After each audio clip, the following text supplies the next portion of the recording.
Good afternoon, everyone that's here, and welcome to our panel discussion. What does democracy and freedom truly mean for marginalized societies? My name is Stine Rebecca Aksnes, and I am so honored to be your discussion panel moderator today. In theory, democracy promises equality, freedom, and representation for us all. However, in practice, many marginalized communities, whether due to race, disabilities, sexual orientation, gender, or historical injustices, find themselves excluded from these ideals. So our conversation today will critically examine this dissonance between the promises of democracy and its reality. And finally, we'll explore how we can reimagine new possibilities for a more inclusive society. We're so fortunate today to have with us 4 incredible panelists who each and every one bring a wealth of experience, advocacy, and leadership from their respective fields. Please welcome Luna, Sally, I'm Raya. Raya, Sally, Luna, and Dam.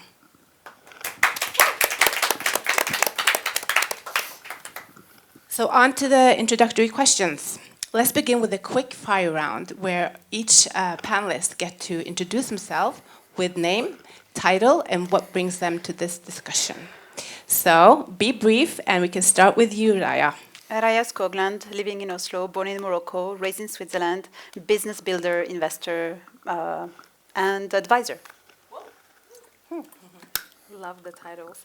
Sally Kamara, from Sierra Leone, live in Oslo. I have my own business. I'm an activist. I do it all. I do what I love doing. And yeah, I'm not really a part of the capitalistic world. So yeah, that's me. Thank you. I like that.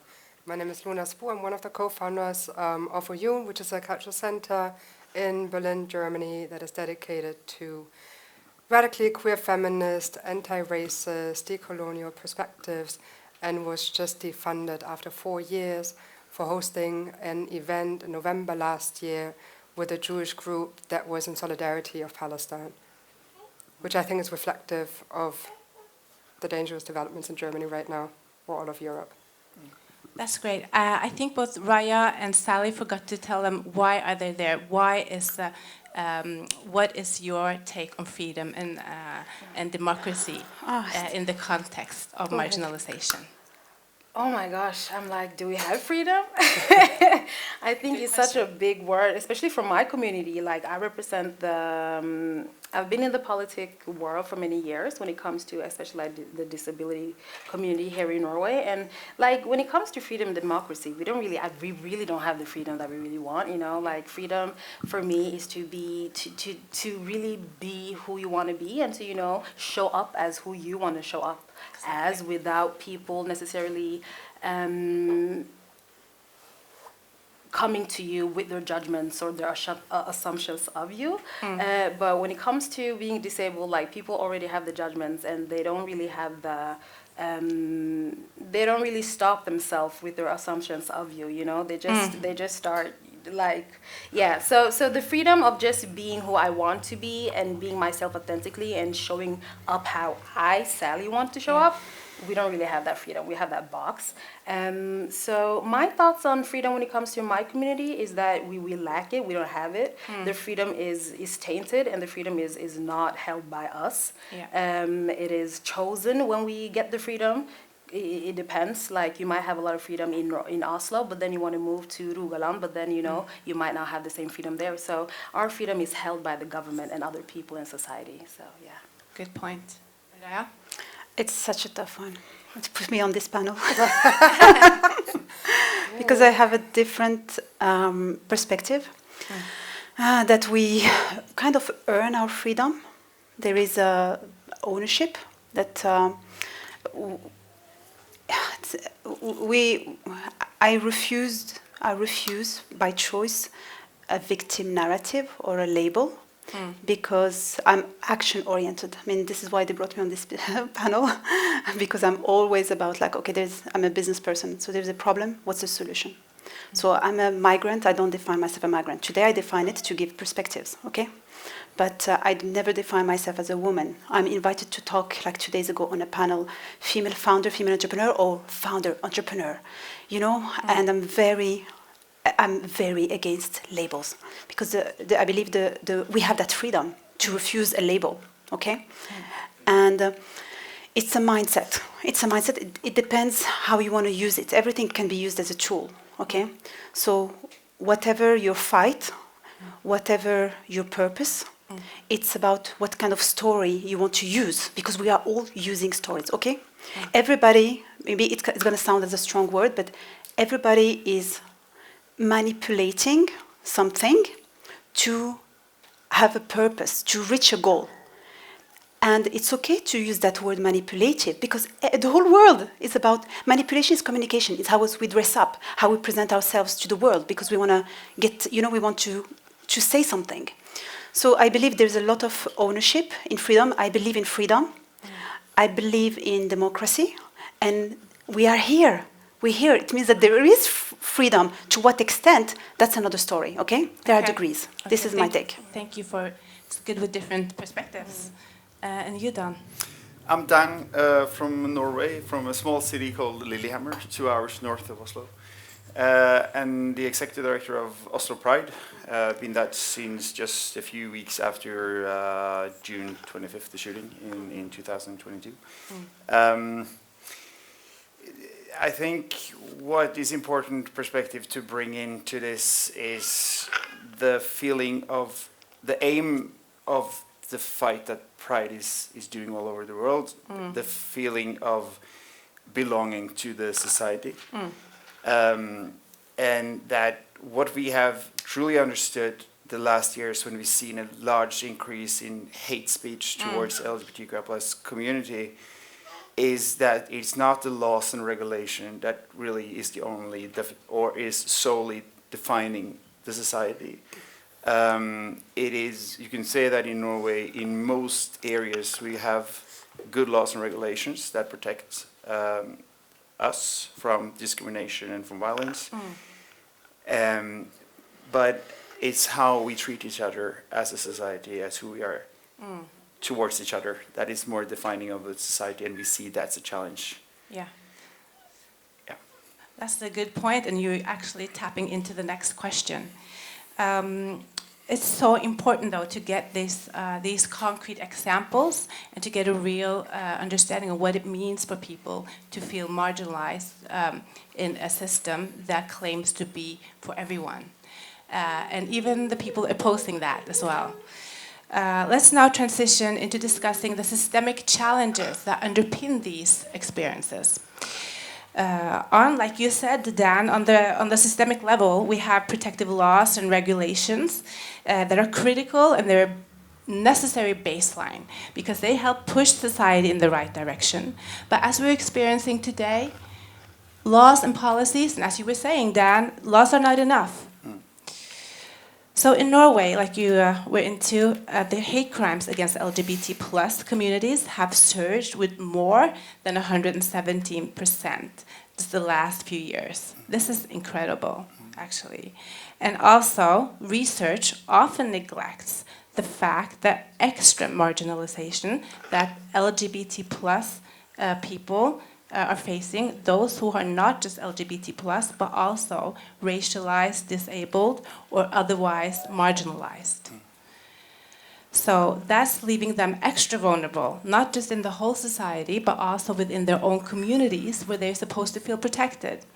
So my question to you then is, how can, or what can really democratic institutions do then when the laws and regulation are not enough in order to bring that genuine belonging that is clearly missing today for the LGBT plus? And also, I have an additional question, so you have to remember the first one. What are Oslo Pride actually doing to protect and empower the LGBT plus individuals with compounded intersectional identities? It's a huge question what the society or what institutions can do to protect and to provide the LGBTQI+ community freedom. It's the goal is to feel like you belong. The goal is to be able have the feeling that you can participate in all the arenas in society that you want to participate in, without fear of being discriminated or harassed or feeling that you do not belong in that arena. Before, it was easier to mobilize or to push the government to do something because it was towards a specific law, right? You could have the in 1972, sex between men was decriminalized. A few years later, we were taking off the that we were an illness. Yeah. Then we got a partnership law, and then we got the legal rights to marry, and so on. The problem now is that it's not the laws and regulations that's a problem. It's the society at large, and that we see their attitudes towards our community that is getting more hateful. And then we need to make sure that the government understand that it's not about the laws, it's not about the regulations. It's a tool to feel that you belong. We, the gay community or the queer community, did not make marriage a very important institution in our society. But it was made important, like all over most part of the world, marriage is an important institution. Exactly. So if they made it this important institution, then of course we're going to fight to also have that right to marry. They also gave tax benefits to those who got married. Of course we will fight to also have that right. Of course. But it's the feeling of belonging that is the important. The government needs to pay attention to that goal and not the laws and regulations. Are there any specifics what you could recommend? I think what is important is to make sure that they are vocal. I think it's more and more important to have role models in the sports community, in the business community, politicians, religious leaders, because it's those that can affect the attitudes towards the people in the community. Definitely. Representation definitely does matter. Oslo Pride, shortly. Yeah. Oslo Pride, what we do is that we try to go into more and more different rooms in the society. So one example very shortly is that we work with the ice hockey community. We get all the elite clubs and players to join our campaign once a year. They make pride matches in all the arenas once a year. These are the things that we can do to That's great affect. because LGBT plus have been really underrepresented in the sports activities and stuff as well. So what about the intersectional perspectives? It's devastating to see the research towards people that are facing different forms of discrimination, and together, like you can be, if you see the numbers of from queer Muslims, for example, their standard of living or their feeling of belonging in the society is they don't really belong to any part. They feel excluded by they say themselves they are excluded from the LGBTQ community.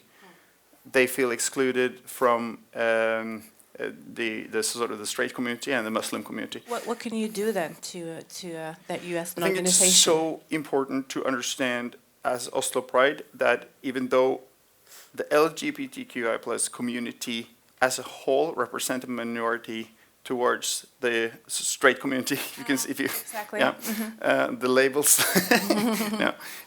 But we have to understand that there are minorities and majorities within that community. Exactly. And if we don't bring that perspective into our work, we will fail. Oslo Pride is for everyone, and everyone has to feel included. We need to make initiatives. We need to make a programming of our events. We need to reach out to volunteers and make them feel safe in our organization internally as well, because one of the things that is important is that when the Oslo city government reach out to the UN and say, we want to have queer refugees, UN send queer refugees to Oslo. There is nothing to support them.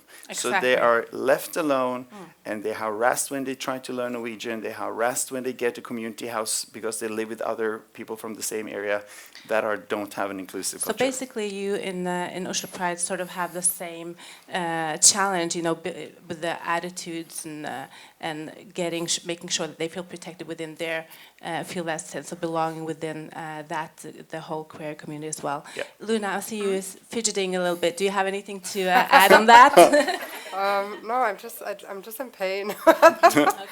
But I mean, I'm not aware of like the politics, but I would assume that it's very similar anywhere in the global north, and exclusionary towards people of color and intersectionally racialized and marginalized.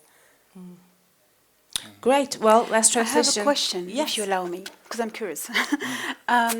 You mentioned hatred. Okay. Where does it come from? What's the percentage? Like, let's say 100%. Okay. What is like 50% comes from this kind of category of people? 20% comes from this category that doesn't accept them. We don't have those kind of numbers. We know that from the police that reported crimes, hate crimes to our community has increased by 117% the last 5 years. And from 2022, the year of the attack, to 2023, the year after, it increased by 50%. And do we have data on who is committing this kind of crimes? Like No. which category of No, people they does? don't I'm have- afraid we have to Okay. move on here now. So democratic freedom can mean different things to different types of marginalized groups, as we've already been into. It's more than just the freedom to vote or the freedom to participate in political life. For some people, it could be about economic freedom, the freedom to be able to support yourself and your family. And for others, it could be about safety, the freedom to be able to walk down the street without the fear of violence.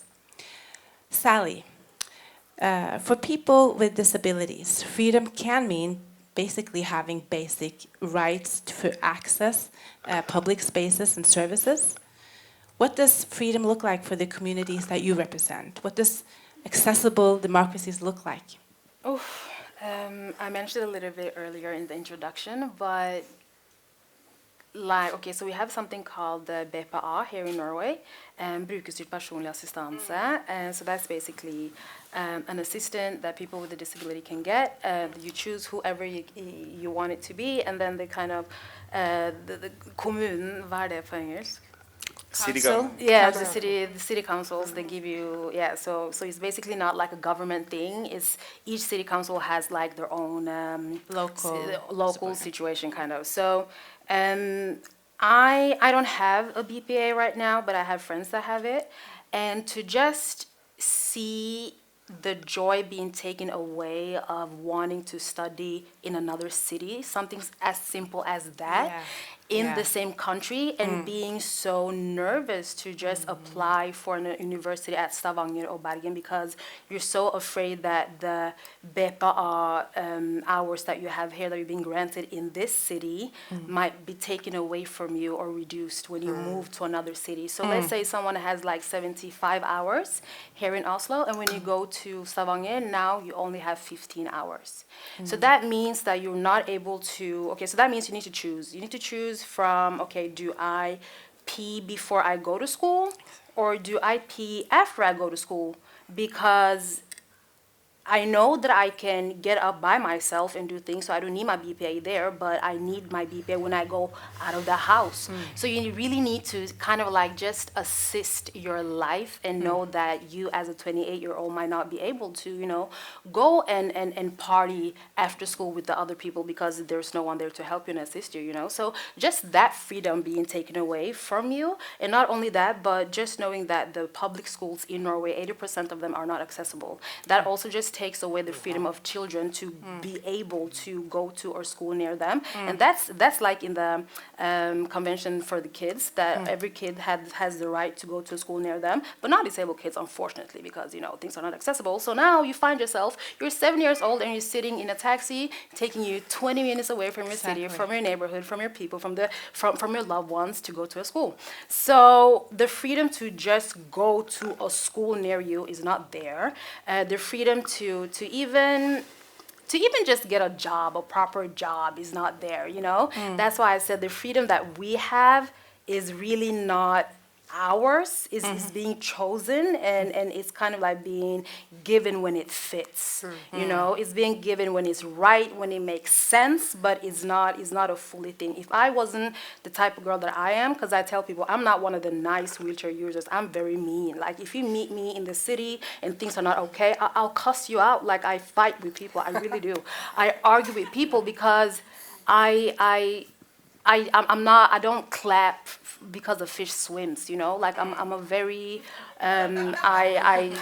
yeah, I don't, because that's your job, you know? So for me, I'm more like you. I'm not in a victimized position, but I like to shout when I see someone else kind of is in it. But for me, if I wasn't the type of person that I am, I wouldn't be here today because of all the shackles that are upon us, you know?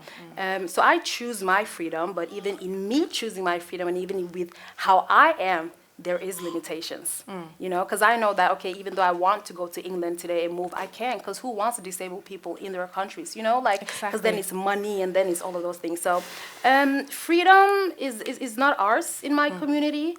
When we get it, we try to capitalize out of it, but even like in the democracy, like whatever we say doesn't really matter, you know. We get invited to the summits, to different talks, but we don't really get hired. They don't really fix the roads, you know. We can shout about the same things for 200 years. Nothing really happens because we're disabled. Who really cares? You know, the world works for the majority of the people, so why fix it for the minority? So yeah. I really love the way you enlighten us on these things. And personally, I do find that our strong welfare system in Norway can sometimes really mask systemic shortcomings. Is there like an unspoken assumption that because the system is good enough for many, then the urgency for further change is kind of diminished? Ooh, you need to break that down. You need to break that down. Well, like you were saying, like everyone is, you know, Norway is like the global standard, you know, when it comes to universal, what you call it, universal accessibility. Yes. So when things are so good, why do we have to do something more? You know, we're pretty much really good, you know. What I tell Norwegians is that velferdssystemet funker bare for noen. It doesn't really work for everyone. It doesn't really, like, I feel like it's like if it works for people who can walk, then it works. Exactly. And what I tell people who can walk is that if you walk around this earth without thinking, just know that the world does not work for me. Exactly. If you can walk into a building and you're not even thinking about, oh shit, there's a door here, or if you just like, this is your normal routine, if it works for you, just know that it's not working for me at all. And I think that because Norway is such a, you know, I love Norway. I love Norwegians, but let's be honest.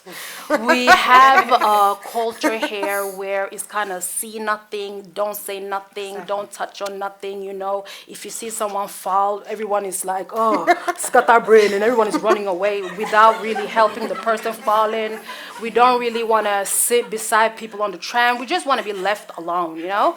And it's nice, but it's so dangerous to do that, because when we choose to speak up, we only speak up for some. We don't speak up for everyone. We speak up for those who we think are relevant, and we speak up for the ones who we think can prosper in society. That's kind of like what we do. So I think that we just need to change the culture. We need to start seeing people and taking part of the society, honestly, because it's not my job to, you know, come and pinpoint different stuff all the time. But I'm sorry, back to your question. It doesn't work. Norway is, you know, we just like to chill and say that everything works, but it doesn't really work, and we're suffering out here. Thank you for pointing that out. Thank you for pointing that out. So we're witnessing sort of like a growing divide between the people who feel really threatened about the societal changes that's happening today, that the changes in structure of power. It could be like gender equality or more multiculturalism. And then on the other side, you have those advocating for more inclusion and more progress. So basically, how can we then navigate to find the most effective ways to sort of confront this backlash without further deepening the polarization? I'm looking at you, Luna. How do you reconcile this rise, as you see in Germany, of the far-right ideologies with democracy? Can democracy exist without marginalizing those already on the fringes? That's a lot of questions. Take the first one. I think, like maybe because I'm looking at the watch and we have like 9 minutes left, I'm going to get straight to the point. I think we have to completely dismantle the system. And the system is oppressive and it will remain oppressive.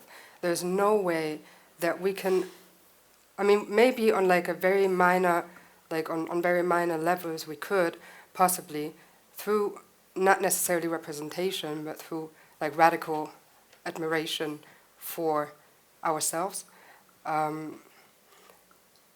We have to find ways to dismantle a system without, I mean, okay, so yesterday I had a conversation with someone about abolishment, like abolishing a system, and I feel there might be different approaches to it, but we cannot think of a democratic system in a system like European-wide that remains the way it is. Like there's no way, because it was designed for people that are not us, and it will remain that way. Yeah.